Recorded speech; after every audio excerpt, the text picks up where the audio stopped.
Біздің қазақтың көзайымына айналған 90 жылдардан бері қазақ даласында хит әндерімен танымал Дәрібаевтар отбасы бүгін Ниеттің студиясында қонақта. Қарсы алыңыздар. Келіңіздер.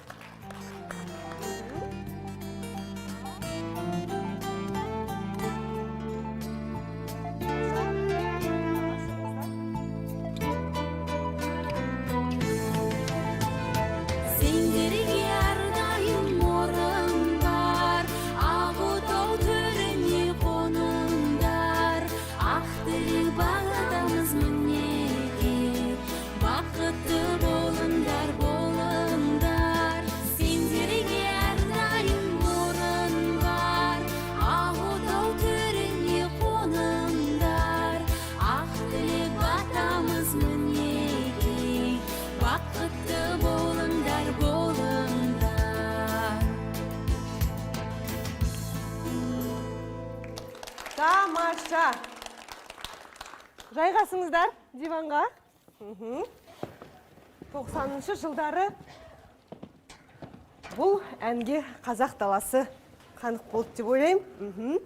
Ал көңіл күйлеріңіз қалай? Алматыдан арнайы осы біздің хабар үшін ұшып келдіңіздер. Тамаша, рахмет. Сіздер жайлы алдымен ақпарат көріп алайық.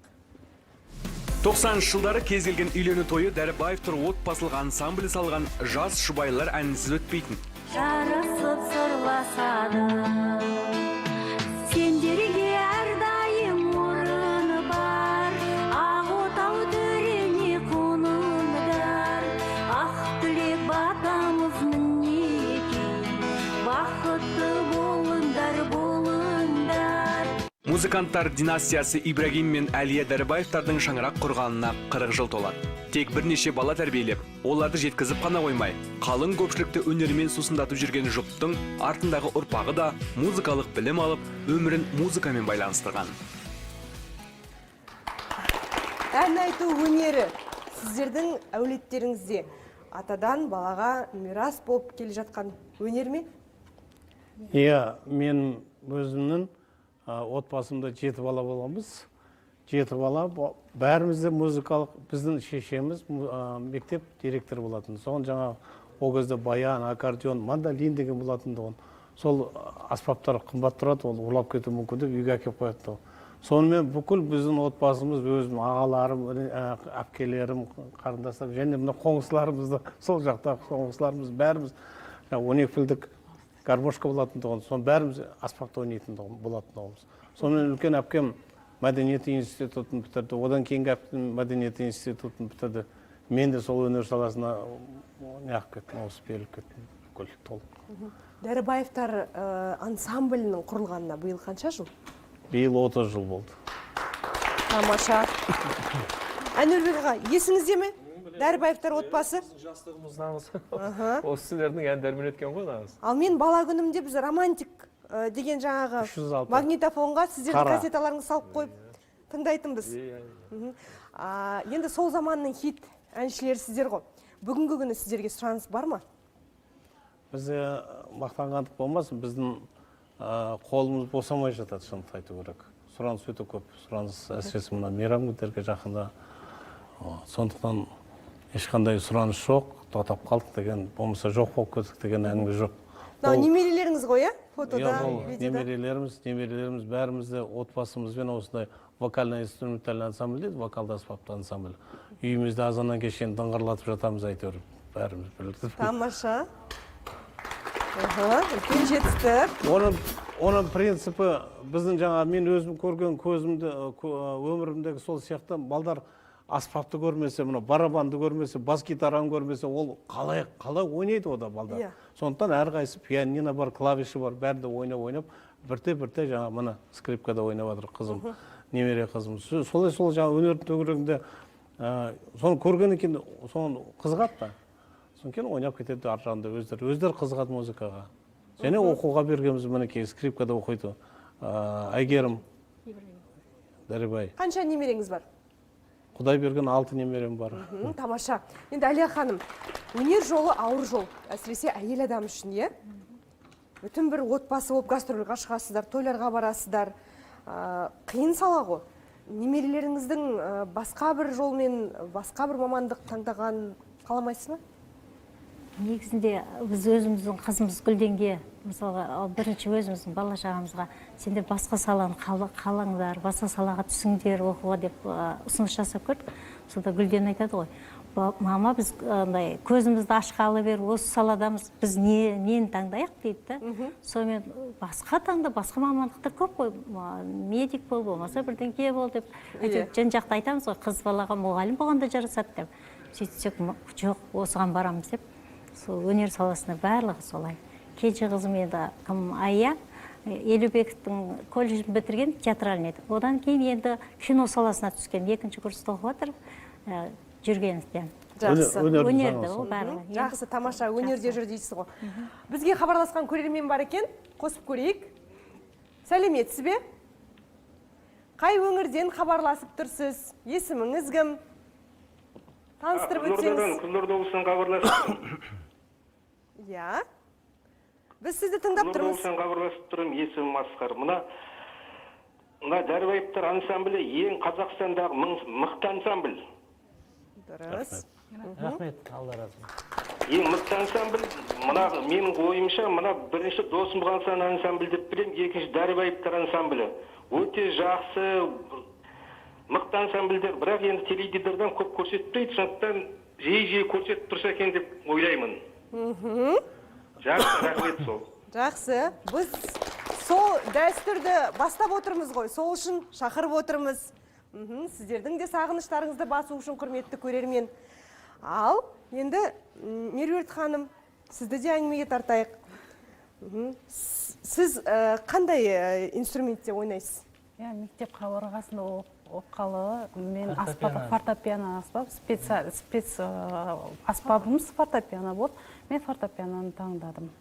Университетте, үлкен оқу орнында да фортепиано таңдадым. Сол фортепиано саласын оқып тұрмын. Жалпы біздің ансамблімізде Меруерт әнші ретінде. Бірақ қазір істеп жатқан жұмысы хореография. Ол да өнер. Қосымша, үйірме ашқап, жеке, үйірме би, әдемі би тобы деп қойайын. Сәкен, сізде көзіңізді ашқалы осы ән өнер, е? Енді мен бүйтіп айтайын, мен бала кезімде, есім шамада 8-7 жас болса керек, үйге әкем Ямаха аспабын енді шығып атқан кеңес заманының соңғы тұстарында болса керек, тәуелсіздік алмай тұрған кезде, Ямаха аспабын алып келді. Көзіміз, кәдімгідей көзіміз шығып кетті, ананың көріп, не деген техника мынау деп жаңағы. Сатып алып жүрсіз ба, аға? Сатып алып жүрсіз ба, Ямаханы? Синтезатор дейміз ғой. Шымкент фосфор мәдениет, фосфор өндірістігі мен сол жерде бізге демеуші бол, соны Ямаха. Сыйға келген екен ғой. Тамаша. Сонымен жаңағы ғажап дүниені көріп, ондай нәрсені көрмегенбіз. Жаңағы қызықтым бір жағынан. Бір күні әкем айтты, ойна деді. Мүлдем ойнайамайтын, қалай ойнайым деп не қылдым, сөйтіп мамаға, анама өлең айтқызып қойды да, мына 3 аккордты ал деді, осымен көр деді. Сөйтіп бастап кетті. Содан кейін уже бір жылда. 3 аккордпен бастаған ғой. Ең басын. Қай ән? 3 аккордпен. жоқ енді. Анасы айтатын. Әндер көп қой ол кезде, бірақ асына 3 аккорд деген, мына кішкентай балдарды үйрететін, біз бастымасына ең жеңіл тәсіл, бірінші. Жақсы, түсінікті. Дәрібаевтар отбасының келіні ниетте не айтпақ? Арнамыздан ауыспаңыздар, қазір шағын ғана жарнама. Апалы сіңлілі ұстаздардың не айтары бар? Біздің өміріміз мектеп пен үйдің арасы болатын. Әкем рұқсат бермеді. Гүлжазира әскери салаға не үшін келді? Кәсіби әулеттер студиямызда қонақта, өткізіп алмаңыз.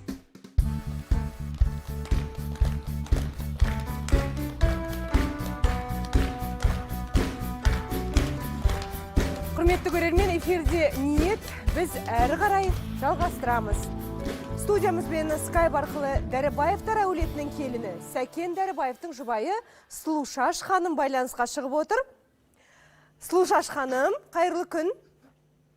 бәріміз сәлеметсіздер ме? Ой, бәрекелді. Мынаның барлығы Сәкен екеуіңіздің балаларыңыз ғой, иә?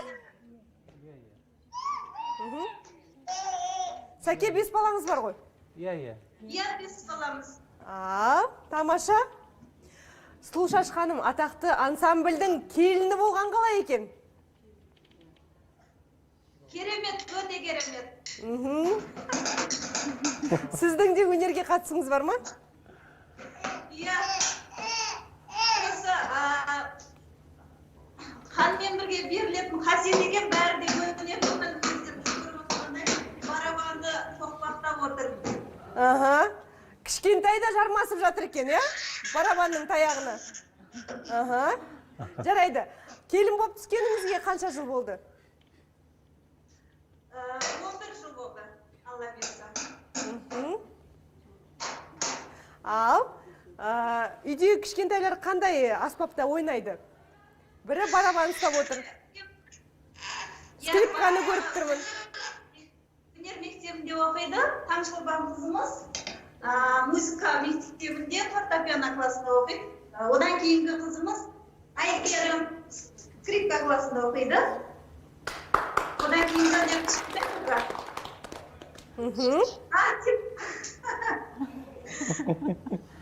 Сенен өнер мектебі сіздерге. О!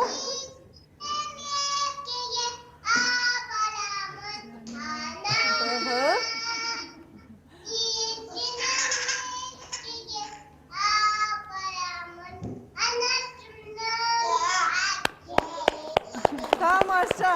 Сұрамасам да айта береді екен ғой атасы, иә? Жақсы қанмен берілген деген осы шығар. Ал енді тағы кімнің өнерін тамашалаймыз? Таңшолпан. Сәлем қазақ елі. Сәлем. Фортепиано аспабында песня деген шығарма ойнап беремін. Жақсы, ойнай ғой.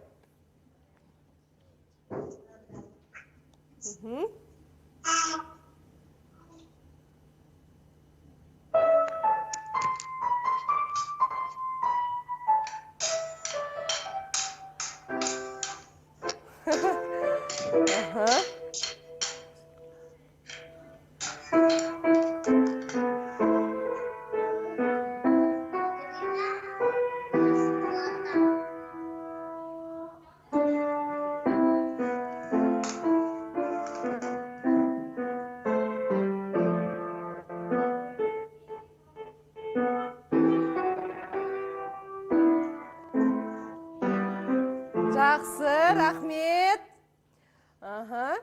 Тамаша. Сәкен мырза, қызыңыз 3 аккордыңыз біраз біледі екен, е? Сізден көрі көбірек. Мен әзіл деп айтып қоям, мынау қызы ән айтады ғой. Бесплатно только птички поют. И то по утрам деймін ғой. Ақшасын төлеңіздер деп қой. Тамаша. Өнерлі отбасы, сондай көз қуантарлықтай жағдай расымен. Сұлушаш ханым, барсыз ба? Ас үйге кетіп қалған жоқсыз ба? Иә. Алтын уақытыңызды бөлгеніңізге рахмет. Күллі қазақ елі, Дәрібаевтар отбасы бүгін эфирге шықты деп қуанып жатыр. Өздеріңізде бір ансамбль болып қапсыздар. Құрамдарыңыз жылдан жылға көбейіп жатыр екен. Бақытты, берекелі отбасы болыңыздар. Көп рахмет сіздерге. Рахмет. Ал енді бізге хабарласқан көрермен бар екен, тыңдап көрейік. Сәлеметсіз бе? Қай өңірден хабарласып отырсыз? Мынау Дәрібаевтар тобына қоятын сұрағым бар еді, алдағы жоспарларыңыз қандай? Жақсы, қай өңірден хабарласып тұрсыз? Жоспарларыңыз қандай? Bir жаққа концертпен шығасыздар ма екен деп. Қай өңірден хабарласып тұрсыз? Мен солтүстік Қазақстан облысынан хабарласып тұрмын. Бұл кісілердің топтарын мен 17 жасынан тыңдап кете тұрмын. Тамаша, жақсы. Алдағы жоспарларыңызды білгісі келіп отыр. Гастрольдік сапарлар жоспарлар қойған жоқ па? Қазақстанға облысында біз мүлдем бармадық десек болады. Солтүстіктің оңтүстік бір ауданынан қайтқанбыз. Ал енді біздің көрермен хабарласты, мүмкін осыдан кейін ойланып көресіздер. Биыл енді 2020 жылы күн жылығанда гастрольмен шығуымыз ықтимал. Қазақстанның көп жерлерін аралауымыз мүмкін енді. Алдағы жоспарларымыз. Бірақ жалпы жоспарларымызды айта кететін болсақ, жаңағы әндер шығарып жатырмыз. Көптеген әндер шығарып тастадық, жаңа әндер шығарып жатырмыз енді. Енді жоспарда соны бейнебаян түсірсек деген ойларымыз бар. Жалпы енді оны орындалу барысы болашақта бола жатар енді. Қазір міне бейнебаян деп қалдыңыз. Бұрынырақта түсірілген бейнебаянды тамашалайықшы. Бал беріп, бұл денеме жан беріп, жанарыма от беріп, тамырыма қан беріп, иығыма құлатып, аймаладым шашыңнан, жүрегімді жылатып, кет алмадым қасыңнан. Сен маған сенсең, саған деген сезім сыздап барады. Сондықтан қымбатсың, жүрекке армансың, аман болып жүрші жарық әлемде. Тамаша, бұл қай жылдары түсірілген клип? 2005, сол шамада 2005-2004 сол шығар. Енді осындай форматта түсіресіздер ме, әлде басқаша форматта? Жоқ, енді басқаша болатын шығар енді оны. Қазір тумаған сиырдың уызына таласпай-ақ қой. Негізі режиссерға байланысты ол. 2011 жылы Алматыда үлкен концерт бердіңіздер, алда жоспар бар ма осындай? Нұрсұлтан қаласында, Алматыда концерт беру? Жоспар енді қиялда бар ғой. Қиялда ма? Жақсы, жүзеге ассын сол енді. Алла жазса. Бізге хабарласқан көрермен бар екен, тыңдап көрейік. Сіздерді ел әбден сағынып қапты. Ал, тыңдап отырмыз. Сәлеметсіз бе, қай өңірден хабарласып тұрсыз?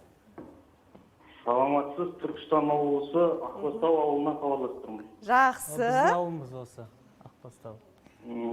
Ибрагим аға, ассалаумағалейкум. Мен Ермек деген сыныптасыңыздың ұлы болам. Сіздерге творчествалық табыс тілеймін, шаршамаңыздар. Жақын арада осы Ленгір қаласына келіп концерт береміз деген ойларыңызда бар ма? Соны білістеген өнерлеріңіздің қызығын көріңіз. Рахмет сұрағыңызға. Рахмет. Мына Ермек деген сыныптасыңыздың ұлы. Ермек деген класстасымыз. Танып отыр аға. Негізі класстастар мені сыбызғы деп кекетушеді кішкентай кезінде. Соның баласы. Сыбызғы деп кекетушеді. Мен тиштік білмейді ғой музыка. Сыбызғы деп айтатын деп айтатын. Ол кісі өмірден өтті. Бірақ біз енді танып өстік қой сіздерді. Сіздер енді жанұялық гәп жеп, сондай бір кішкентай кездерімізде барып, солай бір тұратын ек. Сіздер енді Астанаға көшіп кеткеннен кейін Алматыға көшіп қалды. Жақсы, түсіндік. Рахмет сұрағыңызға. Не үшін сыбызғы дейтін аға? Сыбызғы енді мұны сыбызғы аспабы ғой. Мен әйтеуір барлық аспаптарда әйтеуір түрте берем ғой. Соның ішінде сыбызғы алып жүрген жерде. Сол естерінде қалған ғой. Сыбызғы қош, сыбызғы миымызды ашып жердің деп балдар жас кезімізде жүретін қой гитарамен көшелерде. Сол кезде сыбызғы деп кекетіп. Жақсы, енді сұрап жатыр, Ленгірге келесіз бе деп? Ленгір өзіміздің ауылымыз, ой проблема жоқ. Концерт ұйымдастырып береміз бір барғанда, ауылға барғанда. Негізі сіздерге жеке концерт беру керек ау? Қазақстанның әр өңіріне бар. Жан-жақтан хабарласып жатыр ғой. Енді ол ұйымдастырушыларға байланысты. Әр қалаларда өздерінің ұйымдастырушылары болады. Біз бөтен елге барып, басқа қалаға барып, өзіміз ұйымдастырғанымыз жараспайтын сияқты. Ол бір ұйымдастырушылар болады. Мысалы үшін Астана қаласында, Ақтөбе қаласында солар ұйымдастырушылар ұйымдастырып шақырса біз барамыз. Жақсы аға, жаңа енді бір сөзіңізде тойға шығамыз деп қалдыңыздар, құнын білсек, құпия болмаса. Бізді көріп отырған қанша көрермен бар? Енді Дәрібаевтар ансамблі тек қана әнмен шектеліп қалған жоқпыз. Ең басты қазір сұранатын, халықтың сұранатын асаба, тамада. Біздің мына Сәкен, бұрын мен өзім Сәкен, соңғы мына келініміз Сұлушаш тамада қып жүрдім, асаба қып жүрдім. Сұлушаш асаба болып кетті. Асаба, ол тіл маманын бітірген, соңғы барып мен айтып, сен тіл маманын бітіргенсің, сен тамада боласың. Сонымен Сәкене көбінде, енді мен де көмектесіп тұрамын. Бірінші сұраныс асабалық, Дәрібаевтар ансамблінің әндерін, біз енді кішігірім концерт ретінде қойып жүреміз тойлардың алдында. Себебі халықтың бәрі жақсы көреді біздің ескі әндерімізді әсіресе.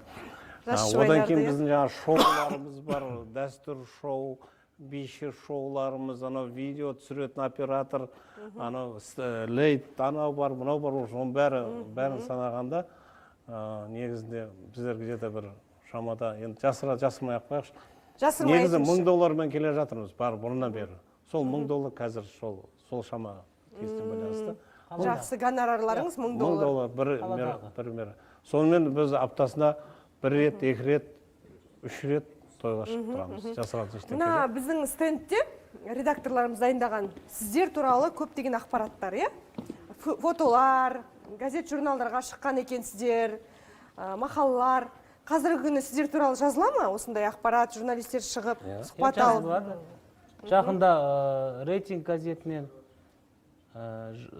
журналына болса керек, Шымкентте соған сұхбат бердім, сол шықты.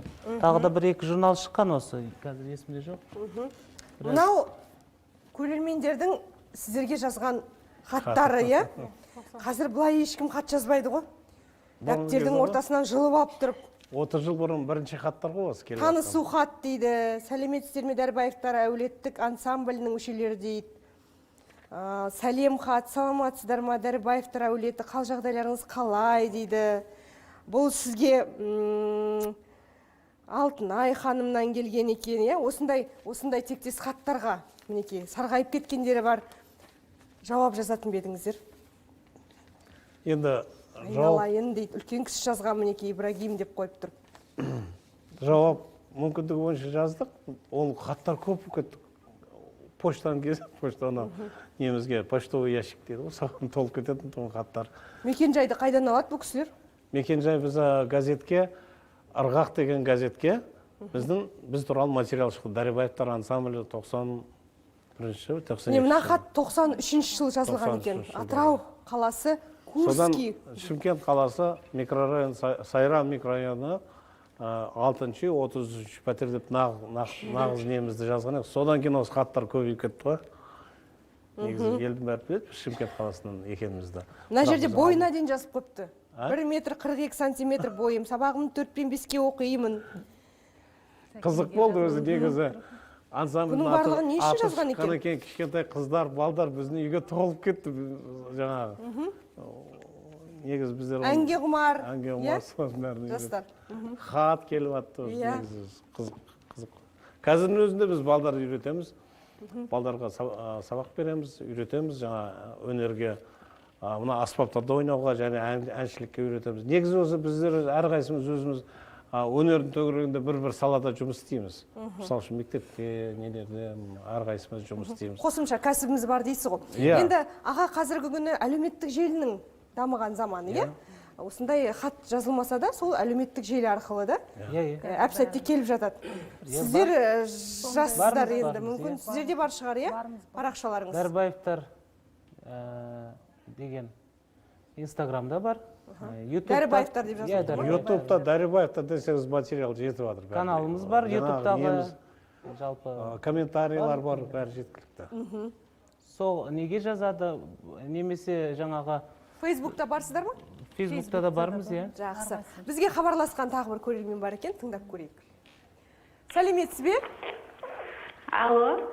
Қай өңірден хабарласып тұрсыз? Сәлеметсіз бе? Сәлемет пе Гүлназ ханым, ниет бағдарламасы. Қайырлы күн. Қайырлы күн. Мен Дәрібаевтар отбасына өзімнің шығармашылық табыстарын тілейін деп едім. Мен бұл кісілерді 15 жасынан бастап білемін. Денсаулық тілеймін. Өзім толық тұрмын сондай. Сағынып қалғансыз ба? Ау? Сағынып қалғансыз ба бұл кісілерді? Сағынып қалдық, енді осы кісілердің әндерімен біз сусында бөлістік қой. Құпия болмаса, қазір нешедесіз? Ау? Қазір нешедесіз? Қазір 40-тамын. Тамаша. ниет бағдарламасының ұжымына мен көп рахмет айтқым келеді, өйткені біз көп осы нелерді көреміз, неше түрлі әлеуметтік бағдарламалар, шығармашылық табыс тілеймін тек қана жұмыстарыңызға. Рахмет. Көзіне жас алып отырған сияқты толқып отыр сіздерді көріп, көрерменіміз. Рахмет. Рахмет хабарласқаныңызға. Жыламаңыз. Иә. Жақсы. Бұл енді қуаныштың жасы ғой, көрдіңіз бе? Тіпті көздеріне жас алып жатыр біздің көрермен. Қуаныштымыз. Иә, сондықтан енді расымен өңір-өңірді аралап концерт беріңіздерші бір. Халықтың ықыласы ғой сіздер сағынып отырған. Жақсы. Ниет бізден, амал сізден болсын көрермен. Ал қазір міне кезек өздеріңіз сағынып қалған Дәрібаевтар отбасында. Қалың қазақтың көзайымына айналған тарихта қалатын ансамбль десек болады. Мархабат. Неге жүзік, саусағыңа таққанда.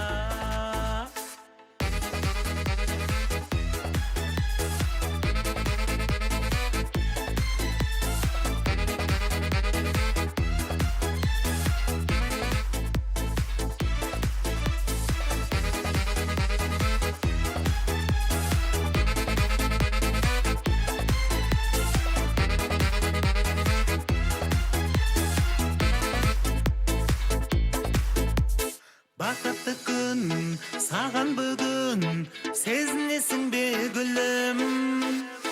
Барлық әлем, әсем әуен, арнап жатыр ән жырын. Асыл жарың, ғашық жаның, енді сенің жаныңда. Еріп келді, көріп берді, бүгін атқан таңыңа. Екі тілек бірін-бірі тапқанда, екі жүрек ғашық отын жатқанда, екі көздер алаулайды шаттықтан. Неге жүзік, саусағыңа таққанда. Неге жүзік, саусағыңа таққанда.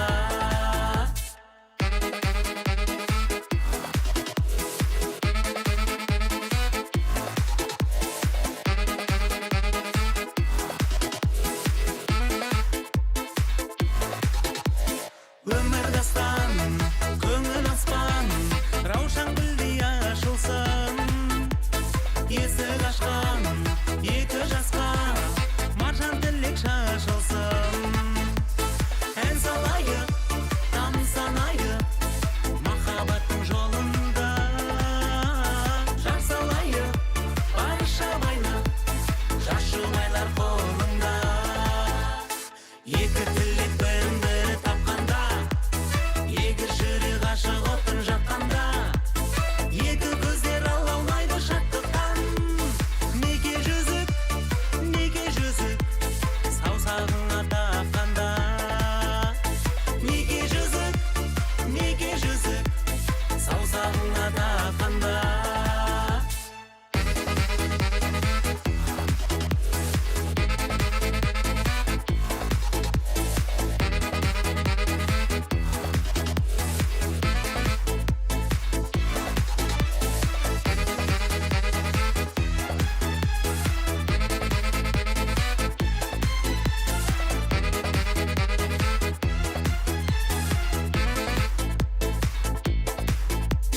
Екі тілек бірін-бірі тапқанда, екі жүрек ғашық отын жаққанда, екі көздер алаулайды шаттық.